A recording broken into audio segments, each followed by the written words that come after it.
You would turn with me to Matthew chapter 8. It's part of our weekly reading.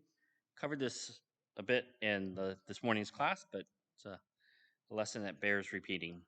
Matthew chapter 8, starting at verse 5 through 13. And when Jesus entered Capernaum, a centurion came to him, imploring him and saying, "Lord, my servant is lying paralyzed at home, fearfully tormented." Jesus said to him, "I will come and heal him." But the centurion said, "Lord, I am not worthy for you to come under my roof, but just say the word, and my servant will be healed. For I also am a man under authority, with soldiers under me, and I say to this one, 'Go,' and he goes, and to another, 'Come,' and he comes, and to my slave I say, 'Do this,' and he does it." Now when Jesus heard this, he marveled and said to those who were following, "Truly I say to you, I have not found such great faith with anyone in Israel. But I say to you that many will come from east and west and recline at the table with Abraham, Isaac, and Jacob in the kingdom of heaven. But the sons of the kingdom will be cast out into outer darkness. In that place there will be weeping and gnashing of teeth." And Jesus said to the centurion, "Go, it shall be done for you as you have believed." And the servant was healed at that very moment.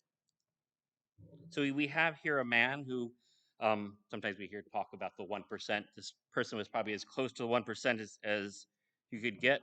Very powerful person in his own right, a Gentile, someone that would not have been associated with Jesus or his disciples or the common people.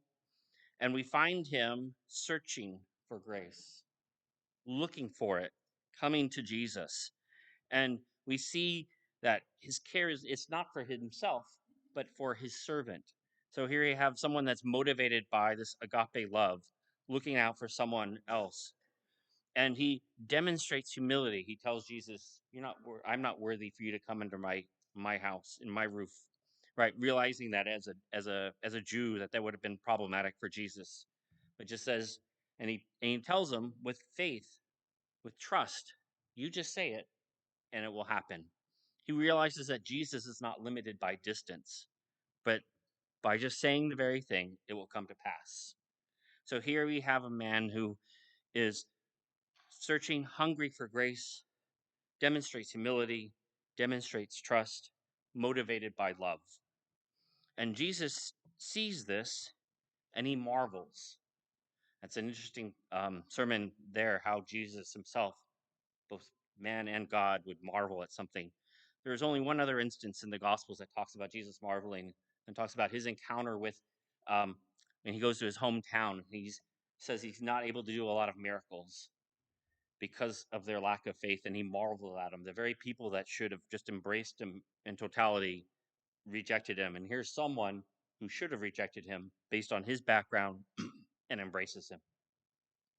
So Jesus seeing this, and he tells them about how the kingdom and the people will come from east and west and recline at the table with Abraham and Isaac and Jacob in the kingdom of heaven, how this is open to them now and in the future when time ends, when the resurrection happens and we'll be all gathered up to spend an eternity with Jesus.